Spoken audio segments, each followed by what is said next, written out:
नमस्कार। आज बहुत ही सुखद संयोग है कि हमारे साथ कृष्ण शर्मा जी हैं। कृष्ण शर्मा जी का नाम तकरीबन इस इंडस्ट्री के हर कोई जानते हैं, क्योंकि बहुतों को म्यूचुअल फंड और म्यूचुअल फंड में इन्वेस्टमेंट को लेके जो भ्रांतियां होती हैं उसको दूर करने का काम करते हैं। आज तक तकरीबन 4,500-5 हजार इन्वेस्टर्स मीट कर चुके हैं।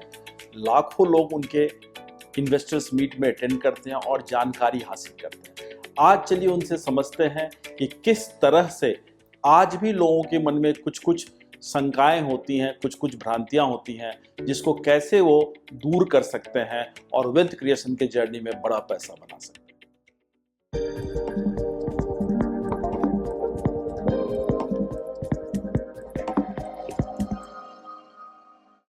नमस्कार शर्मा साहब, thank you very much for coming to Ranchi.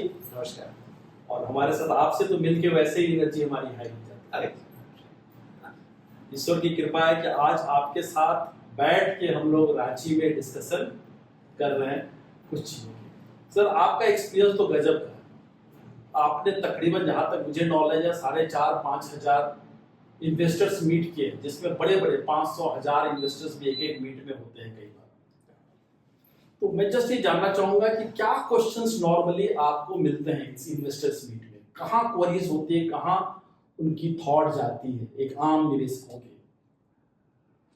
देखिए, सबसे बड़ी जो बात रहती है उनके मन में वो ये रहती है कि ज़्यादा से ज़्यादा रिटर्न कमाने की इच्छा तो सबको है, पर इसके साथ ही साथ उनको एक डर भी रहता है कि बाजार तो ऊपर नीचे होता है और क्या मेरा पैसा डूब सकता है। ये सबसे बड़ा सवाल मुझे सुनने को मिला है कि क्या मेरा पैसा डूब सकता है। और यही बात कहते कहते मेरी उम्र भी गुजरी है कि म्यूचुअल फंड्स में पैसा डूबता नहीं है, ऊपर नीचे होता है। ये एक सबसे बड़ी क्वेरी है। इसका कारण ये है कि म्यूचुअल फंड एक स्थान पे निवेश करता ही नहीं है। आपने किसी व्यापारी को डूबते देखा होगा, आपने किसी बैंक को डूबते सुना होगा, आपने किसी संस्था को डूबते सुना होगा, पर आपने कभी पूरे व्यापार जगत को डूबते नहीं सुना होगा। बहुत सही, बहुत तो सही। यही म्यूचुअल फंड है। तो म्यूचुअल फंड में उतार चढ़ाव होते हैं, ये कभी डूबते नहीं हैं। तो ये एक बहुत बड़ी क्वेरी होती है। और इतना बताने के बाद भी यकीन मानिए आम निवेशक को साधारणतया यकीन नहीं होता है। उसके मन में कहीं कोने में डर है कि म्यूचुअल फंड डूब सकता है। आप एकदम बिल्कुल सही कह रहे हैं। आम निवेशकों से जब हमारी भी बात होती है तो प्रश्न एक ही जगह अटकता है कि बात तो जब करते हैं लॉन्ग टर्म की बात करते हैं कि 5 साल 10 साल के लिए छोड़ेंगे हम, और उसके हिसाब से फंड सिलेक्शन भी उनके लिए होता है। मगर अगले ही दिन अगर कुछ ऐसी इंसिडेंट हुई, मार्केट थोड़ा ऊपर नीचे हुआ, तो नायक देखना शुरू करते हैं और पैनिक में आते हैं। इसको कैसे एड्रेस करते हैं? ये बहुत साधारण है। देखिए, आप बच्चे को क्या शिक्षा देते हैं उसमें निर्भर करता है ना। हमारी दुर्भाग्य रहा कि जब म्यूचुअल फंड शुरू हुए तो हमने उनको समझाया कि म्यूचुअल फंड्स पर रिटर्न कैसे आते हैं। इसमें रिटर्न आते हैं जब एनएवी बढ़ती है और इससे आपको रिटर्न मिलता है। स्टॉक मार्केट से जब शेयर खरीदते हैं तो आपको रिटर्न कैसे आता है। तो हमने कहा कि अगर आप 100 रुपये का शेयर खरीदते हैं और 110 का होता है तो आपको 10 रुपये का फायदा हुआ, 150 का हुआ तो 50 रुपये का फायदा हुआ, और 100 रुपये का 500 रुपया हो गया तो आपको 5 गुना पैसा बढ़ गया। हमें ये सिखाया गया। हमें ये नहीं सिखाया गया है कि जब आप शेयर खरीदते हैं तो जिस कंपनी का शेयर खरीदा है उसके व्यवसाय के मालिक बने। ट्रू। तो आपके पास दो तरह के लोग होते हैं। एक जो भाव पे नजर रखते हैं उसको मैं स्पेकुलेटर कहता हूँ, वो सट्टा खेल रहा है। एक जो व्यवसाय पे नजर रखता है, बिजनेस पे नजर रखता है। तो मान लीजिए कि एक कंपनी है, XYZ कंपनी है, और वो 1 लाख करोड़ का कारोबार करती है, उसका टर्नओवर है और उसका 10,000 करोड़ का उसका प्रॉफिट है। उसका शेयर एक व्यक्ति खरीदता है 100 रुपये में, और उसका शेयर एक व्यक्ति ने 100 रुपये में खरीदा है। वो कंपनी प्रमोटर लेके आया है, मान लीजिए ABC नाम का व्यक्ति उसका मालिक है। करेक्ट, ठीक है। तो ABC व्यक्ति जो है उसका बड़ा मालिक है, उसके पास ज्यादा शेयर्स है, और जिस आदमी ने 100 शेयर्स खरीदे हैं वो छोटा मालिक है, उसके पास केवल 100 शेयर्स है। मान लीजिए अगर ऐसा एक खबर आती है, उसके पास ऐसा नोटिस आता है कि इस XYZ कंपनी का शेयर अगले 3 साल तक बाजार में कारोबार नहीं होगा। तो आप जानते हैं व्यक्ति क्या करेगा, अरे अब तो शेयर बाजार में कारोबार नहीं होगा, मैं पैसा निकाल नहीं पाऊंगा, और वो शेयर को बेच के निकल जाएगा। सवाल उठता है कि वो प्रमोटर जिसके पास करोड़ों शेयर है इस व्यवसाय के, उसको भी नोटिस जाएगा कि इस कंपनी के शेयर के भाव बाजार में अब कारोबार नहीं होगा, क्या वो बेचेगा? बिल्कुल नहीं बेचेगा, वो मालिक बना रहेगा। बस वॉरेन बफेट से मैंने यही सीखा है। वॉरेन बफेट कहते हैं कि एक बार जब मैं शेयर खरीद लेता हूँ तो ये मान लेता हूँ कि 10 साल के लिए बाजार बंद हो गया, क्योंकि वो व्यवसाय खरीदते हैं। तो जिस दिन व्यक्ति को समझ में आ गया कि शेयर का भाव इसलिए बढ़ता है कि कंपनी का व्यवसाय बढ़ता है, उसका भय दूर हो जाएगा। तो मेन जो आपने सही कहा कि लोगों की थॉट वहीं अटकती है, क्योंकि वो सोचते हैं लॉन्ग टर्म, मगर प्राइस को लेके ही लॉन्ग टर्म सोचते हैं, वो बिजनेस को समझने की कोशिश नहीं करते। और ये तो कतई कई बार नहीं समझते कि म्यूचुअल फंड जब इन्वेस्ट करता है, और खास के इक्विटी फंड्स में, तो मल्टीपल कंपनीज के शेयर्स ही में वो इन्वेस्ट करती है, अलग अलग बिजनेसेस में ही इन्वेस्ट करती है। आपने सही कहा कि सारे बिजनेसेस तो एक साथ डूब नहीं सकते। एक अद्भुत बात बताऊं आपको जो मुझे समझ में आई है, किसी बड़े लोगों को पढ़ते हैं तो बात समझ में आती है। 1987 की मंदी आई थी, अचानक से 22% बाजार गिरा था एक ही दिन में अमेरिका का। उसके गिरने से ठीक महीना या 2 महीने पहले वॉरेन बफेट ने कोका कोला खरीदा था, और उनके खरीदने के बाद उसके भाव 50% नीचे आ गए थे। अगर कोई आदमी होता तो बेच के निकल जाता कि मेरा पैसा डूब गया, पर उन्होंने कोक को खरीद कर रखा। आज भी कोक उनके पास है। मजेदार बात यह है कि जितने में खरीदा उतना डिविडेंड मिल रहा है। एक दूसरी बात है कि शेयर की जो असली कमाई है ना, वो डिविडेंड में होती है। उतने लॉन्ग टर्म आदमी सोचे उतना डिविडेंड में होती है। तो हमारे हिंदुस्तान की जो बड़े सेठ हैं, अडानी साहब हो, अंबानी साहब हो, वो इस बात की चिंता थोड़ी करते हैं शेयर का भाव क्या है। वो इस बात की चिंता करते हैं कि इस साल का मुनाफा क्या है, कंपनी डिविडेंड क्या देगी। करेक्ट, प्रॉफिटेबिलिटी कैसे बढ़े, यही हमें समझना है। देखिए, मूल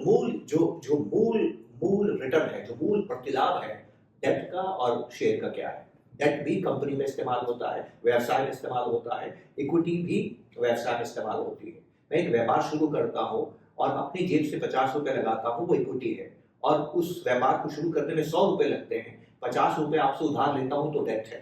तो इस व्यवसाय से जो मैंने शुरू किया है, मेरे पास 50 रुपए की इक्विटी है, आपके पास 50 रुपए का डेट है। आपकी मूल कमाई क्या है? मैं जो आपको ब्याज इंटरेस्ट जितना दे, तो डेट की मूल कमाई ब्याज है। मेरी कमाई क्या है? मेरी कमाई ये नहीं है कि मेरी कंपनी के शेयर का भाव कितना बढ़ता है, मेरी कमाई ये है कि मेरी कंपनी मुनाफा कितना कमाती है। इतनी साधारण सी बात लोग नहीं समझते हैं। उनको लगते हैं इक्विटी का रिटर्न है भाव बढ़ना। अरे भाव तो बॉन्ड के भी बढ़ते हैं। मान लीजिए आपने बॉन्ड खरीदा और उसके बाद इंटरेस्ट रेट्स गिर गए तो बढ़ बढ़ेंगे। तो ये जो कैपिटल गेन ऊपर नीचे होना है, एक तो साइड की इनकम है जिसको प्रमुख इनकम मान लिया है। और इसी रूप में अनफॉर्चुनेटली आपने सही कहा कि स्पेकुलेटर्स की संख्या बहुत अधिक है, और दिन भर मीडिया ने कुछ अच्छा काम भी किया है, मगर कुछ ये भी किया है कि हर रोज अगर आप भाव की ही बात करेंगे, हर रोज यही बात करेंगे, तो उससे एक डर भी लगता है लोगों को। एक अद्भुत बात बताओ, हम लोग जंगलों में रहे हैं, और जंगलों में रहने की वजह से हमारी आदतें जंगलों में जो सीखी हमारे पूर्वजों ने वही है। अब यकीन नहीं करेंगे, मेरा बेटा जब 4 साल का था तो मैंने एक एक्सपेरिमेंट किया। मैंने बच्चे को बुलाया, पूछा बेटा चॉकलेट्स कैसी लगती है? मेरा बेटा कहता है पापा चॉकलेट्स बहुत अच्छी लगती है। तो मैंने कहा मेरे पास 2 पैकेट हैं, एक पैकेट में कम चॉकलेट्स है, एक पैकेट में ज्यादा चॉकलेट्स है, दोनों एक ही तरह की चॉकलेट्स हैं, एक में कम है एक में ज्यादा है, तुम कौन से लेना पसंद करोगे? तो वो मुस्कुराता है, कहता है पापा मुझे चॉकलेट्स अच्छी लगती है। जाहिर है जिसमें ज्यादा है वही चॉकलेट्स में लूंगा। तो मैं उसको कहता हूँ बेटा देख, अगर ज्यादा चॉकलेट्स चाहिए तो ये पैकेट तुझे कल मिलेगा, और कम वाला चाहिए तो अभी मिलेगा। कौन सा लेगा? अभी वाला लेगा। क्योंकि इंतजार नहीं हो सकता। इंतजार क्यों नहीं हो सकता? क्योंकि हमारे पूर्वज जंगल पर रहते थे, और जंगल में मिश्रा जी कल नहीं होता है, हर क्षण मृत्यु आ सकती है। जंगल में सब कुछ अभी होता है। जंगल में आप लॉन्ग टर्म प्लानिंग नहीं करते हैं, जंगल में सिर्फ वर्तमान होता है, क्योंकि कहीं से भी मृत्यु आ सकती है। तो हम 3 लाख साल जंगलों में रहे हैं, तो हमने क्या सीखा है? कल किसने देखा? जबकि इन्वेस्टिंग तो कल के लिए होती है। इसलिए हम सभी स्पेकुलेटर्स हैं और शॉर्ट टर्म इन्वेस्टर्स बन के रह जाते हैं। मेरा ये मानना है कि जब आप इन्वेस्टर बनते हैं ना, तो ये इस विजय को प्राप्त करना है कि आप कल का निर्माण आज कर रहे हैं। जो लोग ये कहते हैं कल किसने देखा, उनको मैं ये कहता हूँ कि कल का निर्माण आज के फैसले करते हैं। ट्रू, आप भी अपने कल का निर्माण करते हैं। और जब आप इन्वेस्टमेंट के लिए आए हैं तो आप कल के लिए आए हैं, आज के लिए तो आए ही नहीं। Investing is discounting future. और जो आपने कही कि पुरानी आदतें, क्योंकि हमारे जनरेशनल आदत है इंस्टेंट ग्रेटिफिकेशन की, और कहीं ना कहीं कई बार हावी हो जाती है। एक और जबरदस्त चीज आपको बताता हूँ। हमारा दिमाग क्योंकि जंगलों में रहा है, हमारे पूर्वज, हमारा दिमाग ये नहीं समझता है कि मुझे पैसा कमाना है, हमारा दिमाग समझता है कि मुझे पैसा खोना नहीं। जंगल में हम ये नहीं समझते हैं कि हम आगे बढ़ें, जंगल में हमारा दिमाग काम करता है कि मेरी जान नहीं जानी चाहिए। करेक्ट। तो हमारा दिमाग इस तरह से काम नहीं करता है कि मैं ज्यादा कैसे अर्जित कर सकता हूँ। हमारा दिमाग ये काम करता है जो है वो जाना नहीं चाहिए। रिस्क एवर्स होते हैं। तो आपकी सारी रणनीति पैसे को बचाने में लगी रहती है, ना कि बढ़ाने में जाती है। ये एक और बात जो हमें समझने की जरूरत है। बहुत सही आपने कहा। आपसे तो बात करके ना एक एक चीजों का ही मतलब डिफरेंट एंगल हमें मिलता है।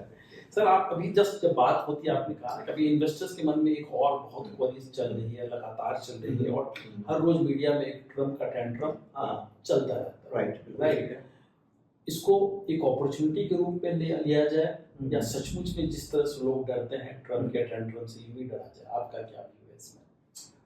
ये बड़ी जबरदस्त बात आपने कही। फौरी तौर पे अगर प्रथम दृष्टिया देखेंगे, प्रेमा फेसी आप देखेंगे तो ट्रम्प के द्वारा किया गया कोई भी कदम हिंदुस्तान के हक में नहीं है। अगर वो टैरिफ्स बढ़ाते हैं तो चीज़ें महंगी हो जाएंगी अमेरिका में, और अगर चीज़ें अमेरिका में महंगी हो जाएगी तो अमेरिकी कम खरीदेंगे, और कम खरीदेंगे तो हमें थोड़ा नुकसान होगा। और हमें थोड़ा ये भी बात समझ में आती है कि हिंदुस्तान और अमेरिका के साथ में जो हमारे संबंध रहे हैं उस तरह हमें लगता है कि क्या उसमें कुछ कमजोरी आ रही है, और हमें लगता है कि अमेरिका के इन कदमों से हिंदुस्तान की अर्थव्यवस्था को नुकसान हो सकता है। कुछ आकलन ये भी किए गए हैं कि इस बढ़े हुए टैरिफ की वजह से हिंदुस्तान की जीडीपी ग्रोथ रेट में 0.02 से 0.03% की गिरावट आ सकती है। तो अगर आप एक शॉर्ट टर्म लहजे से, अगर आप अल्पकालिक दृष्टि से अगर आप देखेंगे तो ये कहना वाजिब है कि अमेरिका के द्वारा किए गए फैसले हिंदुस्तान की अर्थव्यवस्था पे नकारात्मक या नेगेटिव परिणाम डाल सकते हैं। पर मेरा ये नहीं मानना है। मेरा ये मानना है कि कोई भी घटना जब घटती है उसके तुरंत प्रभाव होते हैं जिसको आप तात्कालिक परिणाम कहते हैं, और कुछ ऐसे परिणाम होते हैं जो कि लंबी दीर्घावधि के बाद आपको नजर आते हैं। जैसे कि मेरे मेरे मेरे पिता ने मुझसे कहा कि बेटा मोबाइल मत देखो, कल एग्जाम है, पढ़ाई करो। तो अभी मुझे अच्छा नहीं लगेगा क्योंकि मोबाइल पे वीडियो देख के मैं आनंद प्राप्त कर रहा हूँ, लेकिन अगर मैं इस आनंद का त्याग करता हूँ और मैं पढ़ाई करके अच्छे नंबर लाता हूँ तो मेरे जीवन बेहतर होता है और जीवन भर आनंद भोग सकता हूँ। तो जनरल गार्डन इसको बड़ी खूबसूरती से कहते हैं, थिंकिंग फास्ट एंड स्लो। अगर मैं आज सुबह मॉर्निंग वॉक पे नहीं जाऊंगा तो सुबह सोने में बड़ा मजा आएगा, पर अगर एक साल तक रोजाना मॉर्निंग वॉक पे जाऊंगा तो सेहत अच्छी हो जाएगी। तो एक तरफ है शॉर्ट टर्म, एक तरफ है लॉन्ग टर्म। एक अद्भुत बात मैं आपको बताता हूँ कि जो शॉर्ट टर्म का गेन है वो ज्यादातर लॉन्ग टर्म का पेन होता है। अगर मैं रोज गुलाब जामुन रसगुल्ले खाऊंगा तो मुझे शॉर्ट टर्म जब तक खाऊंगा आनंद आएगा, पर 5 साल लगातार खाऊंगा तो लॉन्ग टर्म पेन हो जाएगा, डायबिटीज हो जाएगा। तो शॉर्ट टर्म और लॉन्ग टर्म का रिश्ता जो है विपरीत है। हमारे शास्त्रों में इसको सर्प दृष्टि और गरुड़ दृष्टि कहा गया है, जिसको कि नारायण संतुलित करते हैं। जब नारायण इनको संतुलित करते हैं तभी लक्ष्मी नारायण के पीछे आती है। हमें जीवन में शॉर्ट टर्म और लॉन्ग टर्म को संतुलित करना है, और शॉर्ट टर्म और लॉन्ग टर्म की प्रवृत्ति सर्प और गरुड़ विपरीत होते हैं, है ना। तो अगर आपको शॉर्ट टर्म में कोई चीज अच्छी लग रही है तो लॉन्ग टर्म में खराब होगी, और शॉर्ट टर्म में कोई चीज अच्छी नहीं लग रही है तो लॉन्ग टर्म में अच्छी होगी। तो ट्रम्प जो कर रहे हैं हमें अच्छा नहीं लग रहा है, पर यकीन मानिए हमारे लिए अच्छा होगा। इतिहास इस बात का साक्ष्य देता है कि दुनिया में जब जब अमेरिका ने हमें परेशान किया हम बेहतर होके निकले हैं। अमेरिका ने एक जमाने में हमें गेहूं देना बंद कर दिया। हालात ये हो गई थी कि हमारे पास गेहूं खाने को नहीं थे। 60s के टाइम 3 साल तक लगातार वर्षा नहीं हुई थी, और वर्षा नहीं होने से अनाज पैदा नहीं हो रहा था। चाइना के युद्ध के साथ, पाकिस्तान से युद्ध के साथ हमारे पास डॉलर्स थे, वो भी खत्म हो गए थे। हम बाजार से गेहूं को बाहर से दुनिया से खरीद नहीं सकते थे, और अमेरिका जो हमें सस्ते भाव में गेहूं देता था उसने देना बंद कर दिया था क्योंकि वो हमारी विदेश नीति से नाराज हो रहा था। तो ऐसे में भारत ने फैसला किया कि हमें खुद ही संघर्ष करके गेहूं उगाना होगा। जय किसान का नारा दिया गया, डॉक्टर स्वामीनाथन के साथ मिलके किस तरह से गेहूं उगाया जाए उस पर नई खोज की गई, और फिर पंजाब में ग्रीन रेवोल्यूशन की शुरुआत आई, और आज हम इतना गेहूं पैदा करते हैं कि दुनिया को निर्यात करते हैं। मेरा ये मानना है कि हिंदुस्तान गेहूं पैदा क्यों करता है, क्योंकि अमेरिका ने आपको गेहूं देने से मना किया। अगर देता रहता तो शायद आज शायद नहीं करते। इतिहास हमें ये सिखाता है। हम पंचशील को मानने वाले लोग हैं, हम वसुधैव कुटुंबकम कहने वाले लोग हैं, हम अहिंसा को मानने वाले लोग हैं। हमारे हुक्मरान हमें ये कहते थे जब हम आजाद हुए, महात्मा गांधी ये कहते थे कि हम बुद्ध और महावीर के देश हैं। तो हमने कभी फौज की तरफ ध्यान ही नहीं दिया, और परिणाम ये हुआ कि चीन के साथ हमें भारी हानि उठानी पड़ी, क्योंकि हमें यकीन था कि दुनिया शांति चाहती है, हम पर कोई हमला क्यों करेगा। हमने फौज को तैयार नहीं किया, हमने कभी बम बनाने के बारे में सोचा। एक दिन अमेरिका हमारी विदेश नीति से नाराज होता है और हमें आके कहता है, नहीं, चाइना बॉम्ब बना देता है। 1964 में चाइना बॉम्ब बना देता है। अमेरिका इस बात से नाराज होता है और वो कोशिश करता है कि दुनिया में कोई बॉम्ब ना बनाए। वो एक नीति लेके आता है यूएनओ की मदद से, जिसको आप नॉन प्रोलिफरेशन ट्रीटी कहते हैं। वो हिंदुस्तान में भी आता है और हिंदुस्तान से कहते हैं दस्तखत करो कि आप बॉम्ब नहीं बनाएंगे। हिंदुस्तान कहता है अब तक हमारी इच्छा बॉम्ब बनाने की नहीं थी, और आप अपने लिए तो बॉम्ब बनाना चाहते हो और हमें मना करते हो, ये कहाँ का न्याय है। हम बॉम्ब जरूर बनाएंगे। और हमने शोध करना शुरू किया, और 1974 आते आते हमने एक्सपेरिमेंट किया। विश्व साहब, हमने बॉम्ब क्यों बनाया? अमेरिका ने मना किया। अगर अमेरिका हमें परेशान नहीं करता, मना नहीं करता, तो हम शायद सोचते भी नहीं, शायद क्योंकि हमारी दशा भी नहीं, हम ना हमारे पास उतनी संपत्ति, ना हमारे पास उतना पैसा था और ना हमारे ऐसे विचार थे, क्योंकि हमने हिंदुस्तान में कभी किसी दूसरे देश के ऊपर हमला करने के बारे में सोचा ही नहीं। इसी प्रकार हमारे यहाँ पर तटीय क्षेत्रों में जब बहुत ज्यादा तूफान आते थे, हमें जान माल की काफी हानि होती थी। हमें लगा कि हमारे पास सुपर कंप्यूटर होना चाहिए। अगर हमारे पास सुपर कंप्यूटर होगा तो हम अच्छी भविष्यवाणी कर पाएंगे, वेदर फोरकास्टिंग हम अच्छी कर पाएंगे। हम अच्छे नहीं थे, इससे हम जान माल की रक्षा कर पाएंगे। हमने अमेरिका से बात की कि हमारी मदद कीजिए कि हम किस तरह से वेदर फोरकास्टिंग अच्छी कर सकते हैं, इसके लिए हमें सुपर कंप्यूटर की जरूरत पड़ेगी। अमेरिका ने मना कर दिया। आप जानते हैं अमेरिका ने जापान को भी मना कर दिया कि आप इनको कंप्यूटर मत दीजिएगा। हमने शोध करना शुरू किया 85 में और 92 93 शायद आते आते परम नाम का हमने पहला सुपर कंप्यूटर बनाया। हिंदुस्तान उन चंद देशों में है जो सुपर कंप्यूटर बना सकते हैं। फिर मेरा दिल सोचता है कि हमने सुपर कंप्यूटर क्यों बनाया, अगर दे देता तो नहीं बनाते, हम नहीं बनाते, हम उन पर निर्भर रहते। आगे चलते हैं, अमेरिका ने हमें क्रायोजेनिक इंजन देने से मना कर, रशिया को मना कर दिया। खबरदार अगर हिंदुस्तान को आपने क्रायोजेनिक इंजन दिया, वो इंजन जो अंतरिक्ष के अंदर सैटेलाइट्स को भेजता है, हम वो नहीं बना पा रहे थे। हमें लगा कि रशिया की मदद से हम उसको बनाते, अमेरिका ने मना कर दिया रशिया को। रशिया कमजोर था क्योंकि रशिया के टुकड़े हो गए, सोवियत रशिया से टुकड़े होकर वो रशिया बना था, आर्थिक रूप से भी कमजोर था, वो अमेरिका को ना न कह सका और उसने हमें क्रायोजेनिक इंजन देने से मना कर दिया। हमने अपना शोध करना शुरू किया और 2012 या 14 आते आते हमने अपना क्रायोजेनिक इंजन बना दिया। क्यों बनाया? क्योंकि अमेरिका ने मना किया। तो मुझे आज सैटेलाइट में सबसे लोएस्ट कॉस्ट पे हम क्या कर सकते हैं। नासा जिस बजट में नासा चंद्रमा तक पहुंच सकता है, उसके 10वें बजट में हिंदुस्तान पहुंच सकता है। कितनी खूबसूरत बात है। एक और मजेदार बात आपको बताता हूँ। हिंदुस्तान में कॉलेज स्कूल है, हिंदुस्तान का विद्यार्थी बहुत अच्छा पढ़ता है। क्यों अच्छा पढ़ता है? क्योंकि हिंदुस्तान के माता पिता त्याग करते हैं। पैसा नहीं होता है तो उधार लेके बच्चों को पढ़ाते हैं।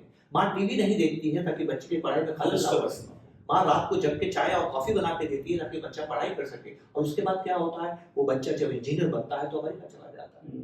आज ट्रम्प साहब ने कहा है कि अगर हिंदुस्तानी इंजीनियर अमेरिका में आएगा तो 90 लाख रुपए का वीजा लगेगा।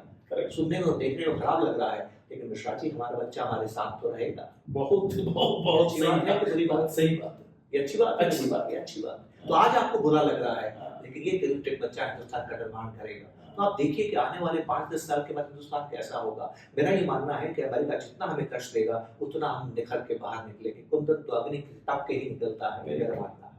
There is something called short term and there is something called long term. मैं लॉन्ग टर्म दृष्टि से निवेश को देखता हूँ, शॉर्ट टर्म दृष्टि से नहीं देखता। उसका कारण सिंपल है।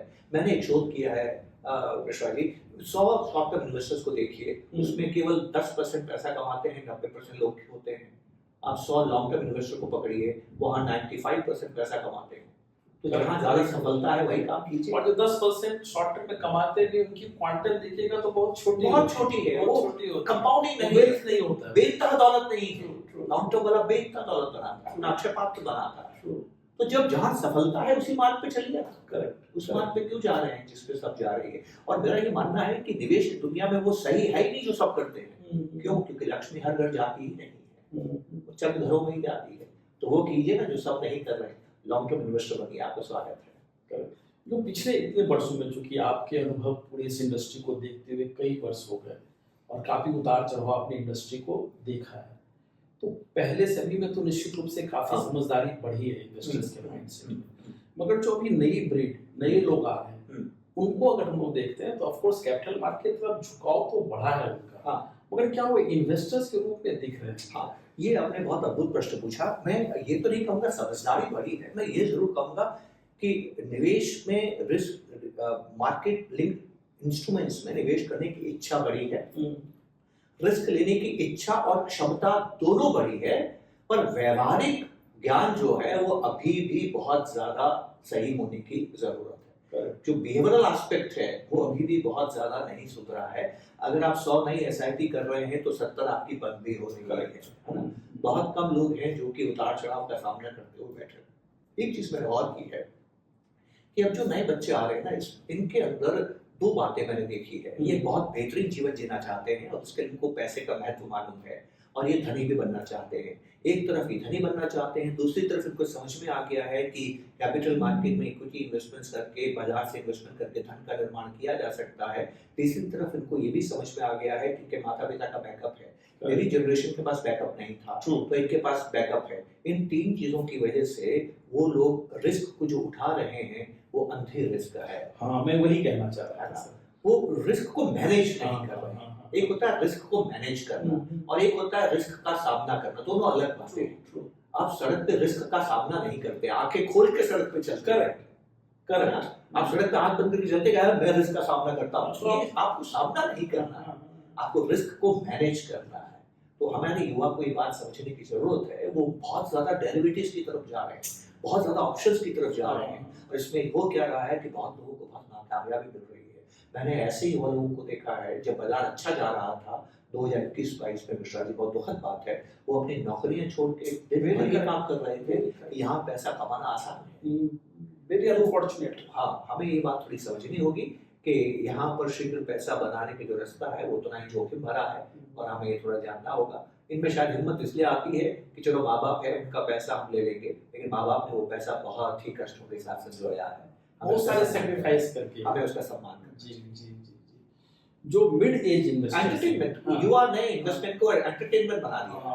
वेरी करेक्ट, उनको हर चीज चाहिए, हर नई एंटरटेनमेंट नहीं है ये, बहुत ही संजीदा, बहुत ही गंभीर और बहुत ही सीरियस आपके जिंदगी का शायद सबसे ज्यादा सोच विचार करने के बाद करने वाला निर्णय निवेश है। True true. जो मिड एज इन्वेस्टर्स हैं, जो 40s या 50s में आ गए हैं, जिन्होंने एक अगर 15-20 साल पहले किया तो एक साइकिल भी देख लिया है मार्केट का ऊपर, जो उनकी मैच्योरिटी तो बहुत बड़ी है। हाँ बिल्कुल। जैसे हम लोग देखते हैं कि पिछले 1 साल से मार्केट में तकरीबन रिटर्न्स नहीं के बराबर बने, तो क्वेरीज भी उनके तरफ से अब नहीं आते। क्वेरीज कहाँ आते हैं? वहीं जहाँ कोविड के बाद के लोग जो आए हैं, वहाँ से उनको डर लगता है। तो उनको डर निकालने के लिए, जैसे ऑफ कोर्स विद टाइम उनका भी डर निकल जाएगा, ऐसे मार्केट का साइकिल रिवर्सल होगा, राइट। मगर तब तक हैंड होल्डिंग करने की जरूरत हमारे जैसे लोगों की। आप ऐसे लोगों को क्या मैसेज देंगे? देखिए, सबसे पहली बात तो ये कहूँगा कि जो आज का युवा है उसने मेरे जैसा मंजर नहीं देखा है। देखिए, मैं 1992 में निवेश की दुनिया में आया था, और मैंने पहला निवेश अप्रैल 1992 में किया था। उस वक्त हर्षद मेहता का बोलबाला था, उनका स्कैम बाहर निकल के नहीं आया था, और बाजार में जितना पैसा आ रहा था, जीवन में मैंने इतना पैसा आते कभी नहीं देखा। कृष्णा जी, आप यकीन नहीं करेंगे, आप जानते हैं पी वैल्यूएशन कितना था? 45, आज 22 है। इतना पी वैल्यूएशन जिंदगी में मैंने कभी नहीं देखा। मैं युवा था, नया था, मैं नहीं समझता था कि पी वैल्यूएशन क्या होता है। मुझे लगता था बस ये बाजार इसी तरह से बढ़ता रहेगा, और मैंने अप्रैल 1992 में निवेश किया। उस दिन बाजार 4200 था। 10 साल के बाद ये बाजार 2800 था। करेक्ट। मैंने तो 10 साल तक बाजार में रिटर्न बनते नहीं देखा। बीच में बढ़ा बाजार, लेकिन बढ़ा और फिर गिरा, है ना। मैंने बाजार को 92 में गिरते देखा, मैंने बाजार को 94 में गिरते देखा, मैंने बाजार को 2000 में 60% गिरते देखा, मैंने बाजार को 2008 के अंदर 50% गिरते देखा, मैंने बाजार को 2020 कोविड के समय 38% गिरते देखा। और इसमें केवल 38 एक ऐसी गिरावट कोविड की ऐसी गिरावट थी कि जो बहुत जल्दी रिकवर कर गई। तो ध्यान से मेरी बात थोड़ा समझने की जरूरत है। उसके पहले जो भी गिरावट आई थी वो शनि वापस रिकवर लंबा टाइम लगता था। तो लोग समझते थे कि मंदे का मतलब क्या होता है। युवा लोग जो अभी हैं वो नहीं समझते हैं कि मंदे का मतलब क्या होता है। उन्हें लगता है बाजार गिरेगा अभी तो तुरंत बढ़ जाएगा। एक बार ऐसा हुआ तो जरूरी नहीं कि आगे भी ऐसा होगा। नंबर एक बात हमें समझनी है। दूसरी बात जो हमें समझनी है, युवा में एक तरह का जोश है जो गलत नहीं है। वो क्या था प्रश्न, कोविड में हर चीज बंद हो गई थी। आपका नौकरी पे जाना बंद हो गया था, आपका दुकान खोलना बंद हो गया था, यहाँ तक कि मंदिर और मस्जिद भी बंद हो गए थे, आपका घर से बाहर निकलना बंद हो गया था, हर चीज बंद हो गई थी।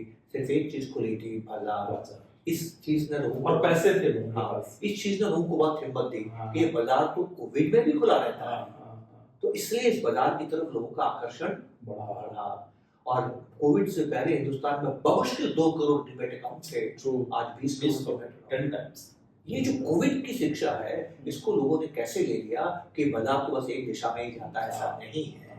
ये बाजार ठहरता भी है, थमता भी है, गिरता भी है, आपके पेशेंस की परीक्षा भी लेता है। तो जब भी आप निवेश करें तो हमेशा ये मान के करें, बाजार कभी भी गिर सकता है। इस बाजार में आपको भविष्यवाणी नहीं करनी है, इस बाजार में आपको तैयारी करनी है। पर इसके बावजूद मैं आपसे कहता हूँ कि इस बाजार में अगर आपकी आस्था है और आपके पास धैर्य है तो जितना पैसा यहाँ बन सकता है और कहीं नहीं बन सकता है। और पैसा उसका बनता है जिसको कंपाउंडिंग प्राप्त होती है, कंपाउंडिंग उसको प्राप्त होती है जो लंबे समय तक टिका रहता है। लंबे समय तक टिके रहने वाले आदमी को बाजार के कई उतार चढ़ावों का सामना करना पड़ता है। तो आपकी इस इक्विटी को बॉन्ड का सहारा होना चाहिए। बॉन्ड का सहारा नहीं है तो इक्विटी आपको कालजयी नहीं बना सकती। देखिए, आपको हर स्थिति में जिंदा रहने की जरूरत राइट। जो एसेट एलोकेशन की बात हम लोग करते हैं वो इसीलिए जिंदा रहने के लिए कभी कभी ऐसा होता है कि आप बाजार में रुक नहीं पाते हैं। अगर आपके पास बॉट नहीं, बॉट आप में शक्ति का संचार करता है क्षणों में जब बाजार कमजोर होता है। राइट। तो मेरा एक बात है जो मैं एक आपने मुझे मौका दिया है तो मैं एक संदेश देना चाहता हूँ कि ये जो बाजार है ना दोस्तों, ये प्रकृति, बाजार की प्रकृति को समझिए। हम क्या है मिश्रा जी, संस्कृति से आते हैं। जब हम शहरों में रहते हैं, समाज में रहते हैं, तो हम संस्कृति में रहते हैं। संस्कृति का एक उसूल है कि संस्कृति कमजोर की रक्षा करती है। हमारे परिवार में, हमारे समाज में जो कमजोर है, हम उनको सहारा देते हैं, मदद करते हैं, सहायता करते हैं, रक्षा करते हैं। लेकिन प्रकृति कमजोर का दमन करती है। प्रकृति को कमजोर पसंद नहीं है, क्योंकि कमजोर प्रकृति को कमजोर करता है। यहाँ पर सर्वाइव वही करता है जो फिट है। तो निवेश की दुनिया प्रकृति है। बाजार कमजोर को उठा के बाहर फेंक देता है, और बाजार आपकी परीक्षा लेता रहेगा कि आप कमजोर निवेशक हैं या मजबूत निवेशक हैं। आप मजबूत निवेशक तब तक नहीं बन सकते जब तक इक्विटी को बॉन्ड का सहारा ना हो। ये बहुत जरूरी है। बहुत सही कहा। तो मुझे एक और चीज बताइए, जो आपने कहा बहुत सही कहा कि बाजार हमेशा कमजोर के पॉकेट से पैसा निकाल के मजबूत आदमी के पॉकेट में डाल देता है, मार्केट फेंक, क्योंकि आप टिकोगे नहीं, रहोगे नहीं।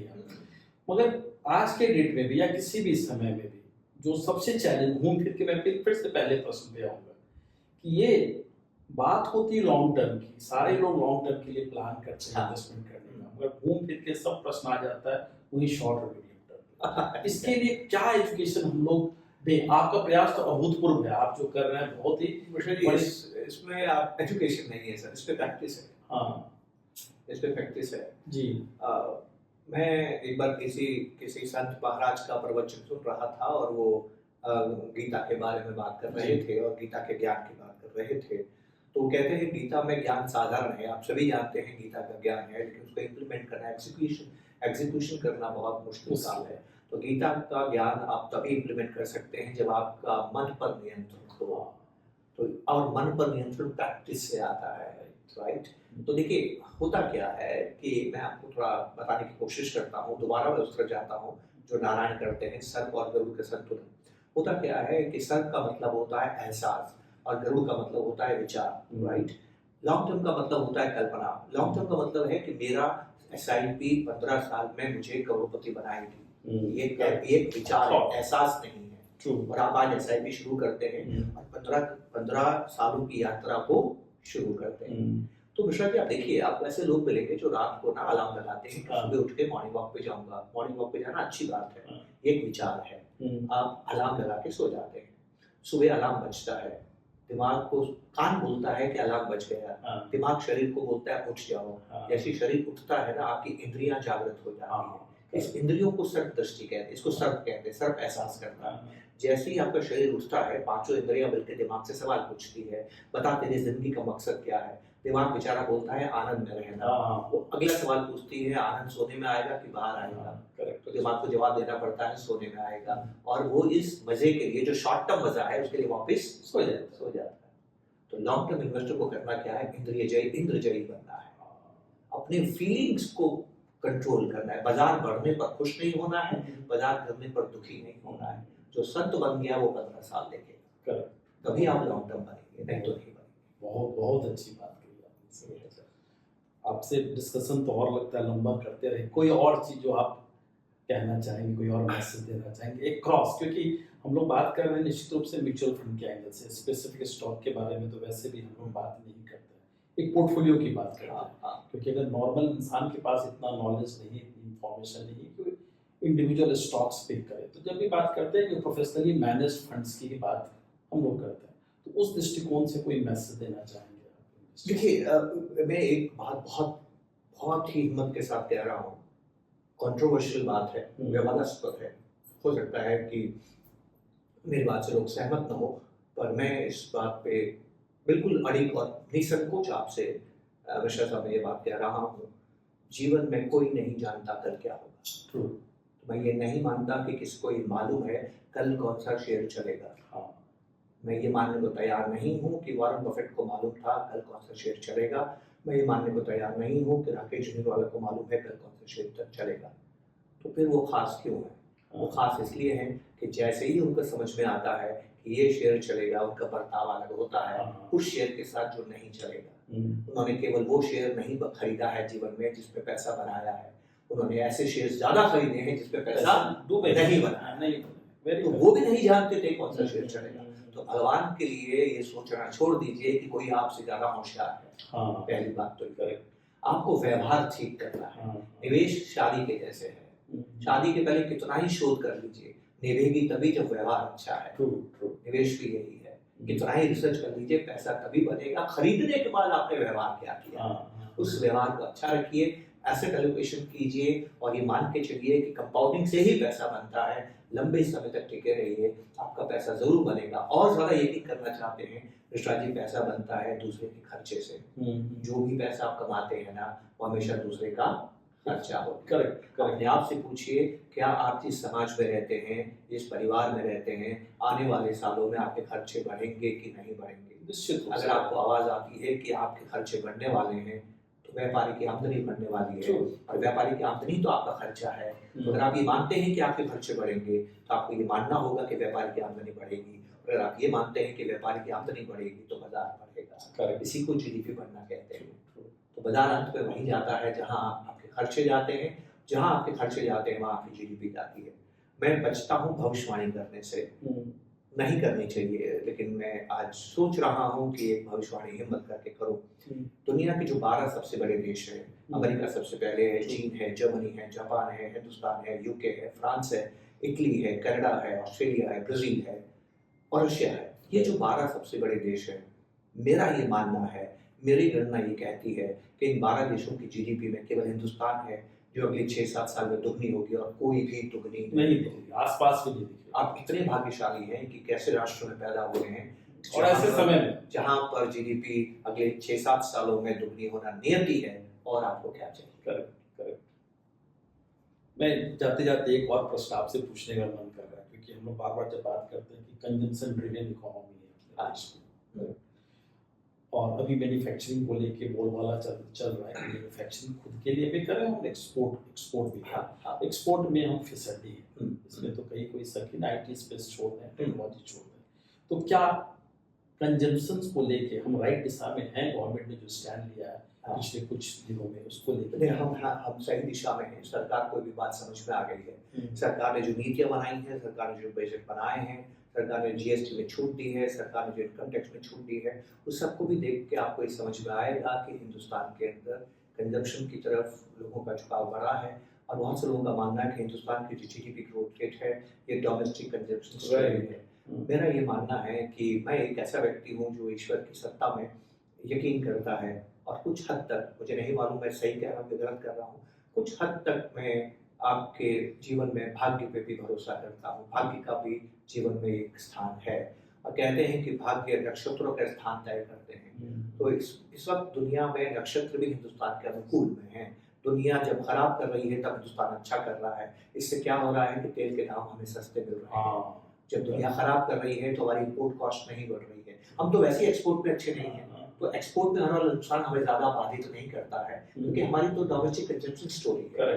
दूसरा, अगर हमारी डोमेस्टिक कंजम्पशन स्टोरी है, हमारे पास दुनिया के सबसे ज्यादा युवा हैं, हमारी जीडीपी ग्रोथ रेट सबसे तेज बढ़ रही है, ये जो कैपिटल होता है ना, ये एक मक्खी की जैसे है जो गुड़ के पीछे जाती है।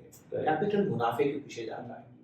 पूंजी जो है ना, किसी भी देश की हो, वो वहां जाती है जहां मुनाफा होता है। अगर हिंदुस्तान की जीडीपी ग्रोथ रेट दूसरे से ज्यादा है, और यूरोप की जीडीपी ग्रोथ रेट यहाँ से कमतर होती जाती है, यूरोप कमजोर होता जाता है, जापान कमजोर होता जाता है, तो इस बात की संभावना ज्यादा है कि वहां से भी पैसा आपके पास आने की संभावना बढ़ती है। तो मेरा ये मानना है कि हिंदुस्तान शायद अब दुनिया का ग्रोथ इंजन है।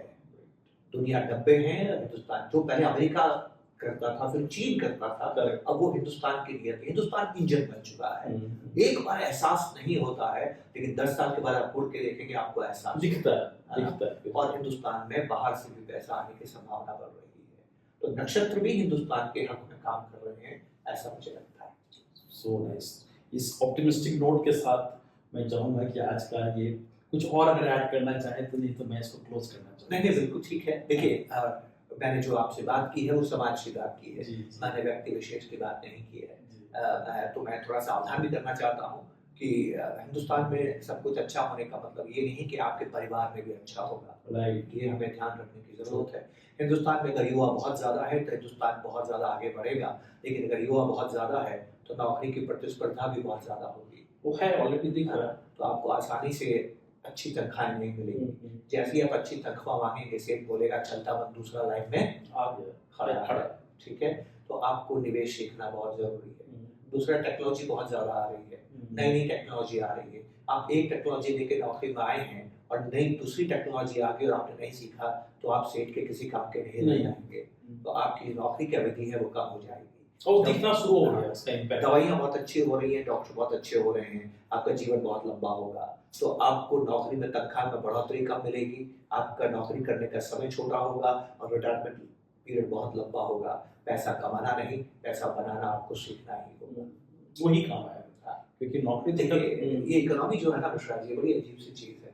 आप सोना खरीदते हैं तो आपको फायदा होता है, क्योंकि सोना आपकी संकटों से रक्षा करता है। और जब आप सोना खरीदते हैं तो देश का नुकसान होता है, क्योंकि सोना हिंदुस्तान में पैदा नहीं होता है, आप डॉलर से खरीदते हैं। तो इकोनॉमी एक ऐसी चीज़ है कि जिसमें समाज का लाभ है, कभी-कभी व्यक्ति को सावधान होना पड़ता है। ये बड़ी अद्भुत बात है, तो हमें समझना होगा। अच्छे दिनों की जब हम बात करते हैं तो हिंदुस्तान के अच्छे दिनों की बात करते हैं। आपके अच्छे दिन आपको खुद को लाने होंगे। आपको अपने एस्पिरेशंस और उसके लिए मेहनत करनी है, ये थोड़ा समझना होता है। और आखिरी बात कहता हूँ, क्योंकि बाजार में उतार चढ़ाव होता है।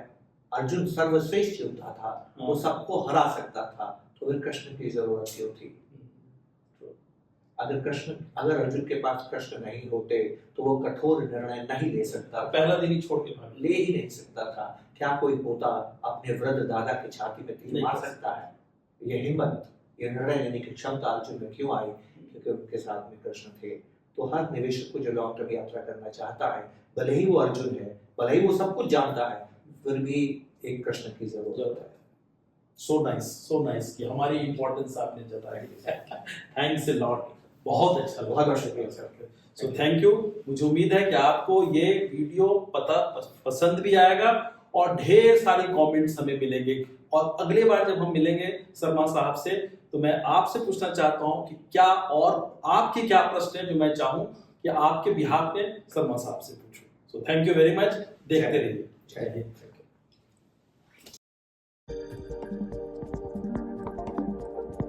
Mutual fund investments are subject to market risks. Please read the offer document carefully before investing.